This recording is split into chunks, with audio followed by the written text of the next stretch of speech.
유튜브를 시작한 뒤 많은 집사님들이 관심을 가져주셨는데요. 그 중에서도 고양이를 처음 입양하려는데 무엇을 준비해야 하나요? 라는 고민이 가장 많았습니다. 저 역시 무우를 처음 입양했을 때 몰라서 겪은 시행착오가 정말 많았어요. 돌이켜보면 이 5가지를 미리 알았더라면 훨씬 좋았을 텐데 싶은 순간들이 많았습니다. 특히 고양이는 아픔을 잘 숨기고 갈증도 티내지 않기 때문에 집사가 미리 준비하지 않으면 조용히 병이 쌓입니다. 대표적으로 물을 충분히 마시지 못하면 평생 탈수 상태로 지낼 수 있고 결국 가장 흔한 사망 원인인 신부전으로 이어지기도 합니다. 그래서 오늘은 고양이를 키우기 전 반드시 알아야 할 5가지 필수 상식을 준비했습니다. 이 5가지만 기억하면 아이의 건강과 행복이 크게 달라질 거예요. 그럼 바로 시작하겠습니다. 성장 단계 이해하기. 고양이의 성장 단계는 크게 5가지로 나눌 수 있습니다. 신생아기, 출생부터 2주 사이 눈과 귀가 닫혀있고 어미의 도움이 절대적으로 필요한 시기. 이후 전기, 2주에서 4주, 눈을 뜨고 걷기 시작하지만 여전히 면역이 약한 시기. 사회화기, 2주에서 7주, 환경, 사람, 형제묘와의 상호작용을 통해 성격과 사회성이 형성되는 시기. 이후 후기, 2개월에서 6개월, 성장 폭발기, 예방접종, 구충, 중성화 준비가 필요한 시기. 청소년기, 6개월에서 1살, 성묘로 넘어가기 전 습관이 굳어지는 시기. 대부분의 집사님들이 처음 만나는 시점은 바로 이후 후기. 이 시기는 귀엽고 활발해서 천사 시기라고 불리지만 동시에 장질환과 감염에 가장 취약한 시기이기도 합니다. 만약 이 시기에 예방접종이나 건강검진을 소홀히 하면 평생 건강에 영향을 줄 수 있습니다. 저 역시 숙숙이를 3개월쯤 데려왔는데 예방접종 일정을 놓칠 뻔한 적이 있었어요. 다행히 병원에서 바로 안내를 받아 대비할 수 있었지만 조금만 늦었더라면 심각한 결과가 있을 수도 있었습니다. 이처럼 고양이의 성장 단계를 이해하는 건 단순한 지식이 아니라 아이의 건강을 지키기 위한 최초의 안전장치입니다. 건강검진. 특히 어린 새끼 고양이는 면역력이 약하기 때문에 몇 가지 치명적인 질병에 특히 취약합니다. 번백혈구 감소증, FPV, 치사율이 90% 이상으로 한 번 걸리면 치료가 거의 불가능합니다. 오직 예방접종만이 답입니다. 흔히 고양이 감기라 불리는 상부호흡기 감염, 칼리시 바이러스, 헤르페스 바이러스 등 흔히 고양이 감기라 불리지만 단순 콧물, 재채기에서 끝나지 않습니다.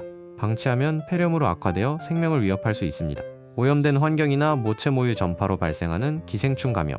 오염된 환경이나 모체 모유로 쉽게 감염되며 설사, 빈혈, 체중 감소를 일으켜 성장에 큰 지장을 줍니다. 문제는 이 모든 질병이 겉으로는 감춰져 조용히 진행된다는 점입니다.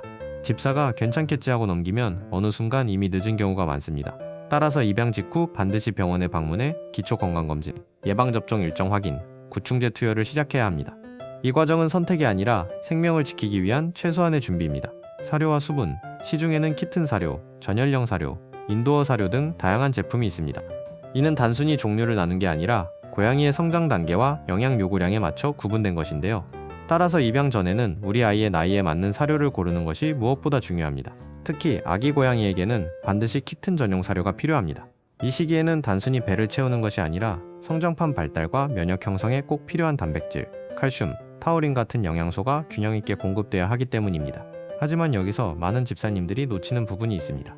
바로 수분 관리입니다. 고양이는 본능적으로 갈증을 잘 드러내지 않기 때문에 보호자가 신경 쓰지 않으면 평생 조용한 탈수 상태로 지낼 수 있습니다. 이 작은 탈수가 쌓여 결국 가장 흔한 사망 원인인 신부전으로 이어지기도 합니다.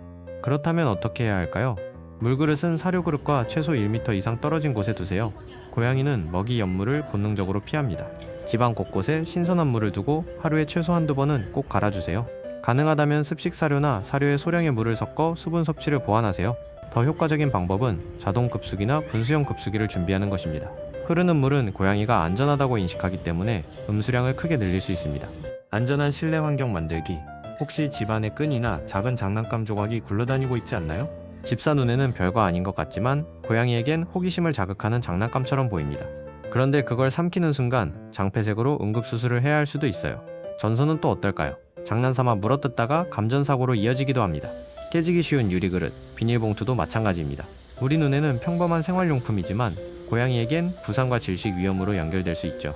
그리고 또 하나, 새끼 고양이는 성묘보다 체온 조절이 잘 안됩니다. 겨울철에 보온을 제대로 해주지 않으면 관절이 아프거나 식욕이 떨어지고 면역력이 약해지기도 해요. 그래서 이렇게 준비하세요. 위험한 물건은 입양 전부터 치워두고 전선은 보호 커버로 감싸주세요. 깨지기 쉬운 물건은 높은 곳에 올려두거나 다른 공간에 두는 게 안전합니다. 추운 계절엔 보온 패드나 담요를 준비해서 아이가 스스로 따뜻한 공간을 선택할 수 있도록 해주세요. 놀이, 교감, 일상 루틴 만들기. 혹시 이런 경험 있으세요? 고양이가 갑자기 벽을 긁거나 이유 없이 공격적인 모습을 보인 적이요? 대부분은 단순한 성격 문제가 아니라 놀이와 자극이 부족해서 생기는 신호일 수 있습니다. 고양이는 원래 하루 대부분을 사냥과 탐색에 쓰는 동물이에요. 그런데 실내에선 그 본능을 발휘할 기회가 거의 없죠. 그러다 보니 과도하게 그루밍을 하거나 우울감에 빠지기도 합니다. 그래서 꼭 해줘야 할 것들 3가지가 있는데요. 하루 10분에서 15분, 낚싯대 장난감이나 공놀이로 사냥 본능을 풀어주세요. 쓰다듬기나 눈 깜빡임 인사로 교감을 나누면 고양이는 집사를 안전한 존재로 인식합니다. 먹이놀이, 휴식 시간을 일정하게 유지하면 아이는 불안감이 줄고 성묘가 된 이후에도 안정적인 습관을 이어갈 수 있습니다. 오늘은 고양이를 키우기 전 반드시 알아야 할 5가지 필수 상식을 이야기했습니다. 아마 오늘 보신 5가지 중 지금 집에서 당장 해당되는 게 하나쯤 있을 겁니다. 특히 수분 관리는 많은 집사님들이 놓치는 부분인데요. 고양이는 갈증을 잘 드러내지 않기 때문에 보호자가 미리 준비하지 않으면 평생 탈수 상태로 지낼 수 있습니다. 그 결과가 바로 신부전 같은 치명적인 질환으로 이어지죠. 하지만 반대로 물그릇 위치만 바꿔도 자동 급수기 하나만 준비해도 아이의 건강과 수명은 크게 달라집니다. 결국 중요한 건 입양 전에 준비한 단 하나가 아이의 평생을 바꾼다는 사실이에요. 오늘 영상이 도움이 되셨다면 좋아요와 구독 부탁드리고요. 앞으로도 고양이와 집사를 위한 진짜 정보를 누구보다 먼저 알려드리겠습니다. 끝까지 시청해주셔서 감사합니다. 그럼 다음 영상에서 만나요. 안녕.